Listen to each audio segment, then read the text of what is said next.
High বন্ধুরা, প্রতিদিনের ন্যায় আজও আমি খুবই গুরুত্বপূর্ণ আলোচনা নিয়ে এসেছি। তার আগে যারা মামুন বলদিয়া ইউটিউব চ্যানেলটি যারা দেখছেন, প্রত্যেককে বলছি আপনারা চ্যানেলটিকে সাবস্ক্রাইব করবেন। যাই হোক, বক্তব্য রাখার আগে আপনাদেরকে অগ্রিম শুভেচ্ছা জানাই এবং অভিনন্দন জানাই।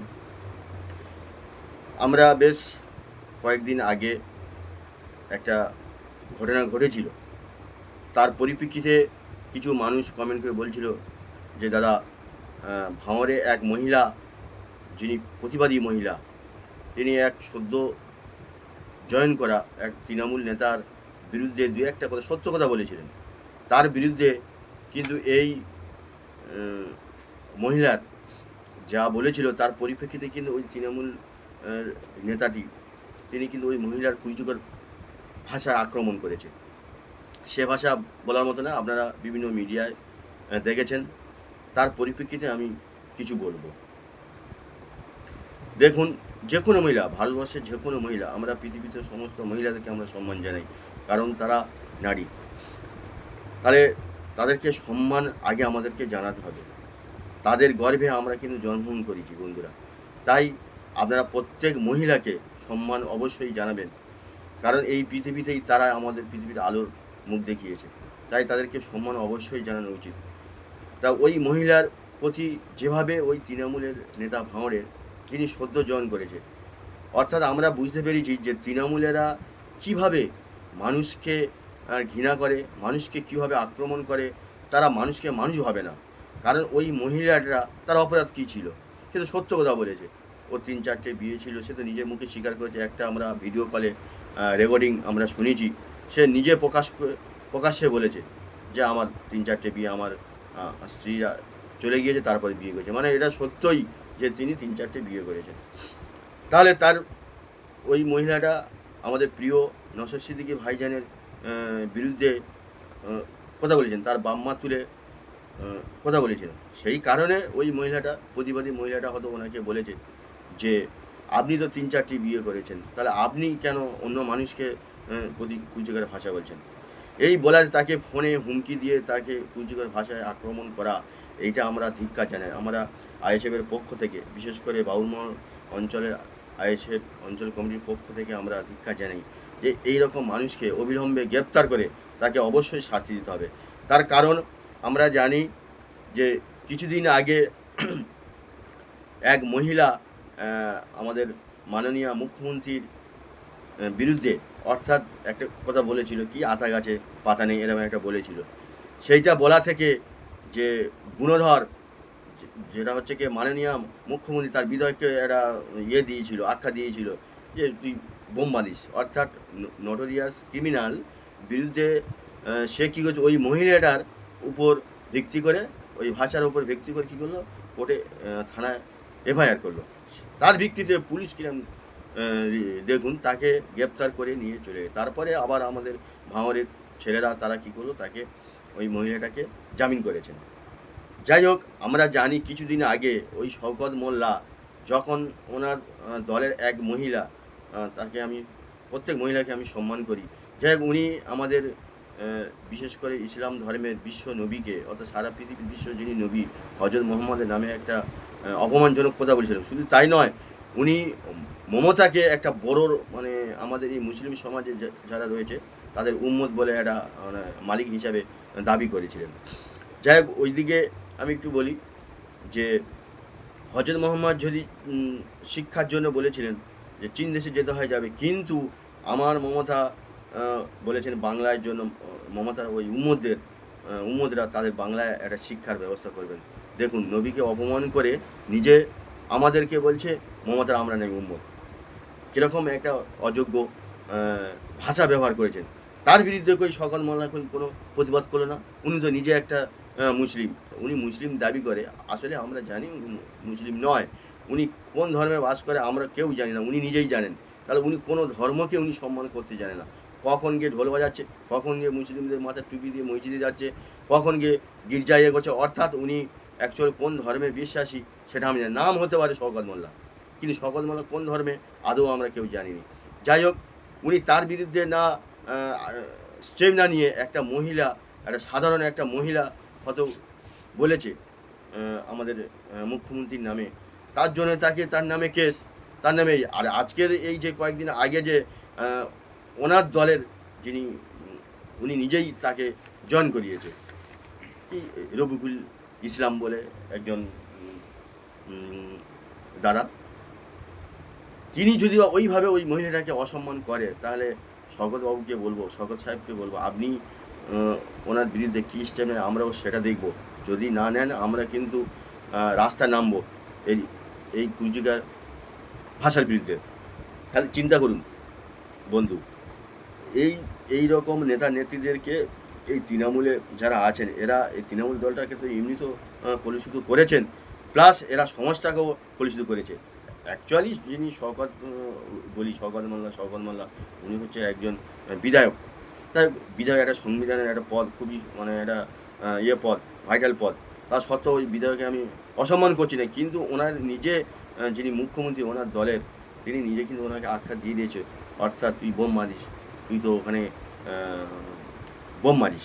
তাহলে এর থেকে বড়, উনি তো সার্টিফিকেট অলরেডি দিয়ে দিয়েছে, তাহলে ওনার উপর আর আমরা কথা বলতেই পারি না। তাহলে সেই ব্যক্তি যিনি বোম বাঁধে, তাহলে সেই ব্যক্তির কথা শুনে আমরা চলবো, সেই ব্যক্তির অনুযায়ী আমরা এই সমস্ত মিডিয়ারা, তার বেশিকে দেখেছি আমি বাইর নিতে দেখেছি। ভাই প্রত্যেক মিডিয়াকে বলবো ওই রকম ব্যক্তির কাছে না বাইর নেওয়া ভালো, কারণ আপনারাও কোন দিনে বলবে ওই বোম মারার সঙ্গে যুক্ত হয়ে গেছেন। যাই হোক, ওনার কাছে যত বাইর কম নিতে যাবেন ততই আপনারা সুরক্ষিত থাকবেন। যাই হোক, আমি বলতে চাচ্ছি যে এই সমাজের, বিশেষ করে এই বাংলায় কীভাবে এই তৃণমূল দলের নেতা নেত্রীরা কীভাবে মানুষের উপর আক্রমণ করছে, কীভাবে মানুষের উপর অত্যাচার করছে, আমরা প্রতিনিয়ত বিভিন্ন মিডিয়ার মাধ্যমে দেখতে পাচ্ছি। শুধু তাই নয় বন্ধুরা, কোনো মানুষ যে দল করছে, কে তৃণমূল করতে পারে, কেউ আইএসএফ করতে পারে, কেউ বিজেপি, কেউ সিপিএম, কেউ কংগ্রেস, সে তার ব্যক্তিগত ব্যাপার। কিন্তু কারোর উপর যে ব্যক্তিগতভাবে ওই আক্রমণ করব, তাকে গালাগালি করব, তাকে কুরুচিকর ওই মন্তব্য করব, এটা কিন্তু আমাদের সমাজে মানে না ভাই। মানুষ, তাই মানবী আমরা পরিচয় দেবো, মানুষকে কীভাবে ভালোবাসে। আমাদের নওশাদ সিদ্দিকী কিন্তু বারবার বলেছে যে আপনি যে যা দল করুন, দিনের শেষে বা রাত্রের শেষে কিন্তু সে আমার পাড়া প্রতিবেশী, একসঙ্গে মিলেমিশে একই দোকানে চা খাবেন, একই সঙ্গে ঘুরবেন। কিন্তু আপনার দল আপনার ব্যক্তিগত, আপনি হয়তো যে কোনো দলেরকে একটা ভালোবাসেন, সেই হিসাবে সেই দলটা করুন, কিন্তু কোনো মানুষের উপর আক্রমণ করে কোনো মানুষের ক্ষতি হবে সেই রকম চেষ্টা না করে আপনারা প্রত্যেকেই মানুষকে বলা শিখুন, মানুষকে ভালোবাসতে শিখুন। এই মানুষ থেকে যখন আমরা দূরে সরে যাচ্ছি, তখন হিংসার মধ্যে একটা মনোভাব নিয়ে, বিশেষ করে যারা এই তৃণমূলে আছে। শুধু তাই নয়, আমরা ভারতবর্ষের দিকে লক্ষ্য করলেও দেখা যাচ্ছে যে কেন্দ্রীয় যে সরকার হয়েছে, বিজেপি সরকার, এই বিজেপি সরকার নামক কিন্তু একটা ভারতবর্ষে একটা ভয়ঙ্কর, মানুষের উপর যে সমস্ত বিল পাস করছে, সেই বিলটা একটা মানুষের উপর, একটা বিশেষ ধর্মের উপর কিন্তু তার চাপি দেওয়ার ফলে সেই ধর্মের মানুষগুলো কিন্তু খুবই চাপে পড়ে আছে, অসহায় হয়ে পড়ে আছে।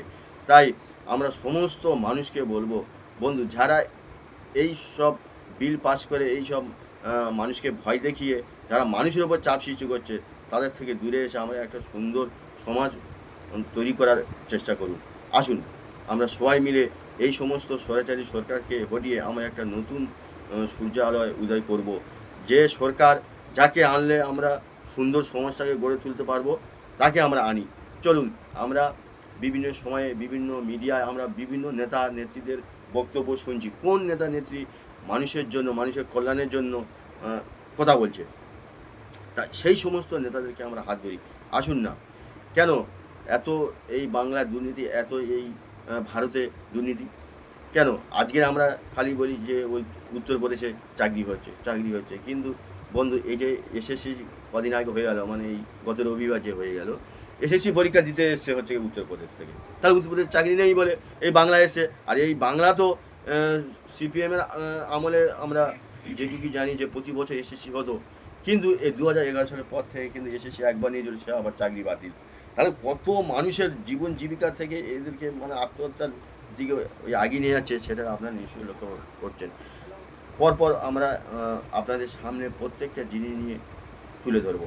তাহলে আমরা চাই যে আজকে যে এই মহিলার উপর যেভাবে কুচুকের ভাষায় আক্রমণ করেছে, এটা বলা লজ্জাজনক। তাই বন্ধু, এরপর কোনো মহিলার উপর যাতে না আক্রমণ হয়, কোনো মহিলার উপর যাতে কুচুকের ভাষা না বলতে পারে, তার জন্য আমাদের সজাগ হতে হবে।